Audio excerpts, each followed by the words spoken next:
بسم اللہ الرحمن الرحیم۔ السلام علیکم ورحمۃ اللہ وبرکاتہ۔ روحانی علاج بالقرآن کے ساتھ میں ہوں راکی ابو معاذ۔ آج ہم جو ٹاپک ہے اس پر وہ ہے کہ شادی میں رکاوٹ۔ اکثر جو سوال آتا ہے جی ہم شادی نہیں ہو رہی، تو اس بارے میں آج ہم نے ویڈیو ایک بنائی ہے، تو انشاءاللہ اس میں آپ کو علاج بھی بتایا جائے گا، اور جو ہے وہ آپ کو اس کی علامات کیا ہیں وہ بھی آپ کو بتائی جائیں گی انشاءاللہ عز و جل۔ شادی میں رکاوٹ ڈالنے والا جادو یہ ایسا جادو ہے جس کی وجہ سے اکثر والدین پریشان حال نظر آتے ہیں۔ بچوں کی عمریں گزر رہی ہیں مگر رشتہ طے ہی نہیں ہو رہا، تو منزل تک پہنچ ہی نہیں پاتا، مطلب کوئی پسند آ جاتا ہے تو وہ آگے پار لگتا ہی نہیں ہے، جواب ہو جاتا ہے یا اچھا۔ تو یہ بہت سی اس طرح کے مسائل میں ہمارے لوگ، ہمارے مائیں بہنیں، کئی فیملیاں اس میں پھنسے ہوئے ہیں، تو میں آج آپ کو بتاؤں گا کہ اگر ایسا کسی کے ساتھ مسئلہ ہے تو اس میں کون کون سی علامتیں پائی جاتی ہیں۔ نمبر ایک نوٹ کر لیں، دائمی سر میں درد رہنا، کہ سر میں درد کا رہنا یہ بھی ایک اس کی علامت ہے شادی میں رکاوٹ والے جادو کی۔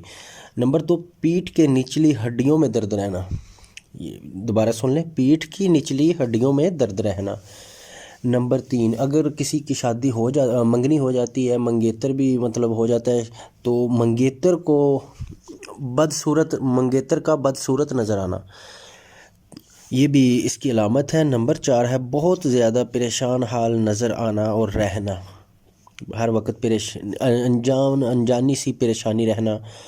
تو اس کے علاوہ بہت زیادہ پریشان حال نظر رہنا، پسند کا رشتہ، مطلب کہ رشتہ اپنی پسند سے کیا ہے، ماں باپ بھی راضی ہیں، گھر والی فیملی ساری راضی ہے، سب نے دیکھ بھال کے پسند کا کیا ہے، پھر اچانک سے اس سے نفرت ہو جانا، یہ بھی اسی کی نشانی ہے۔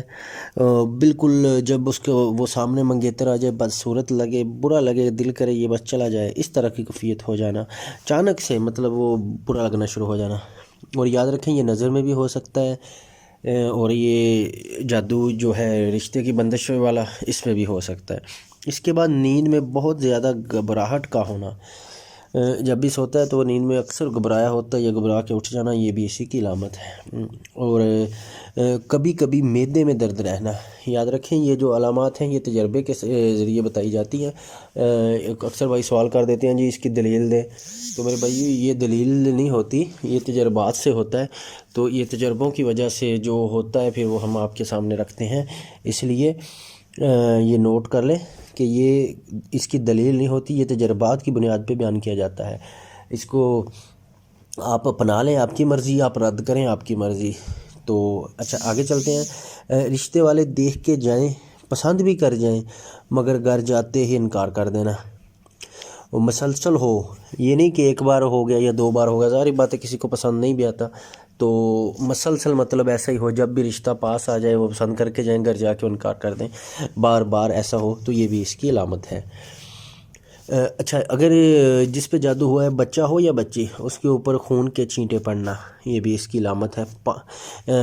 پانی کے چھینٹے پڑنا، یہ بھی اس کی علامت ہے، خون کے یا پانی کے، اور وہ پڑھ بھی رہے ہیں اور پھینکنے والا نظر بھی نہیں آ رہا، یہ بھی اسی کی علامت ہے۔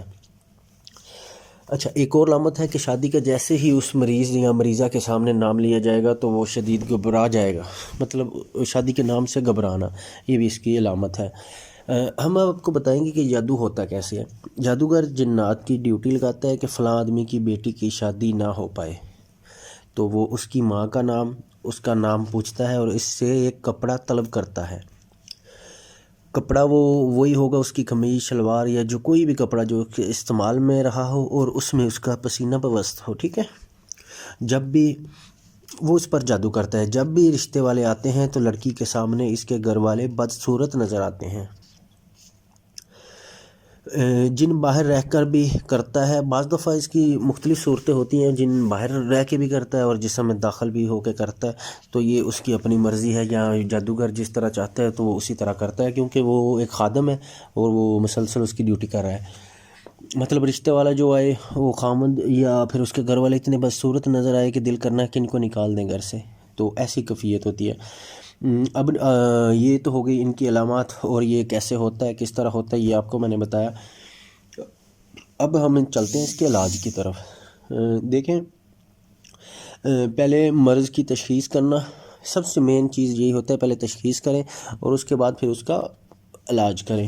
تو علاج سن لیں، سورہ فاتحہ لکھ لیں، سورہ فاتحہ، آیت الکرسی، نمبر 1 سورہ فاتحہ، نمبر 2 آیت الکرسی، نمبر 3 سورہ بقرہ کی آیت نمبر 102 وَاتَّبَعُوا تَتْلُو الشَّيَاطِينُ عَلَىٰ مُلْكِ سلیمان والی، ٹھیک ہے۔ نمبر 4 جو ہے سورہ اعراف کی 116 سے لے کے 122 نمبر آیت تک۔ نمبر 5 آگے سورہ یونس 80 اور 81، 80 اور 81۔ نمبر 6 پہ آ گیا سورہ ہود کی آیت نمبر 92۔ نمبر 7 پہ آ گیا سورہ اسراء کی 81 آیت نمبر 81۔ نمبر 8 پہ آ گیا سورہ صفات کی پہلی 10 آیات، اور سورہ بقرہ کی پہلی 5 آیات، اور سورہ بقرہ کی آخری 2 آیات۔ یہ جو آپ کو بتائے ہیں یہ تقریباً 10 بن گئے، میں نے گننے میں تھوڑا سا آگے پیچھے ہو گیا، وہ اس لیے میں کاؤنٹنگ صحیح نہیں کر سکا، تو یہ آپ کو 10 یا 11 چیزیں بن گئی ہیں۔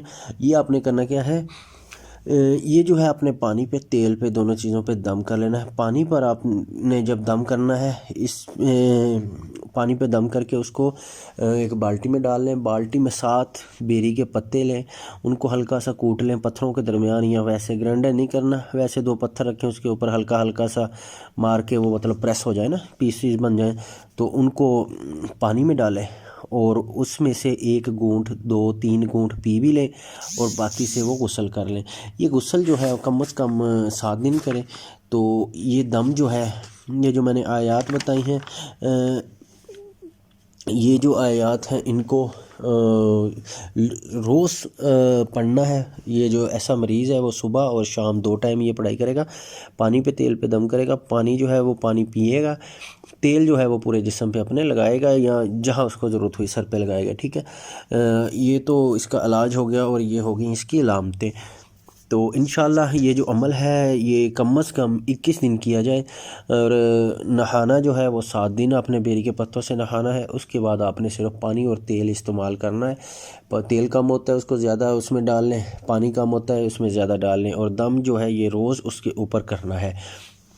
جیسے ہی پڑھائی مکمل ہو اس کے اوپر کرنا ہے، اپنے ہاتھوں پہ دونوں پہ تھتکارنا ہے، تھتکار کے پورے جسم پہ مل لینا ہے۔